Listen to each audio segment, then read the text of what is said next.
ఐదేళ్ల వైసీపీ పాలనలో అడవిలా మారిన ఏపీ రాజధాని అమరావతి కూటమి ప్రభుత్వం అధికారంలోకి వచ్చిన ఈ రెండేళ్లలోనే శరవేగంగా రూపుదిద్దుకుంటోంది. అయితే అమరావతి మళ్లీ ఊపిరి పోసుకోవడాన్ని అస్సలు జీర్ణించుకోలేకపోతున్నారు వైసీపీ నేతలు.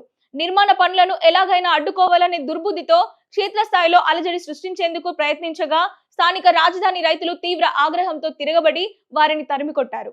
రాజకీయ లబ్ధి కోసం చిల్లర గొడవలు, కోర్టు కేసులు, నకిలీ ఆందోళనలతో అమరావతి మహానగర నిర్మాణాన్ని ఆపడం ఎవరి తరము కాదనే కనీస జ్ఞానాన్ని వైసీపీ కోల్పోయింది. గతంలో 3 రాజధానుల ముసుగులో ఏపీని సర్వనాశనం చేసినందుకే రాష్ట్ర ప్రజలు గత ఎన్నికల్లో వైసీపీని కేవలం 11 సీట్లకే పరిమితం చేసి ప్రతిపక్ష హోదా కూడా లేకుండా బుద్ధి చెప్పారు. అయినా సరే ఆ పార్టీ నేతల్లో మార్పు రాకపోగా మళ్లీ రాజధానిపై పడి ఏడుస్తున్నారన్న విమర్శలు వస్తున్నాయి.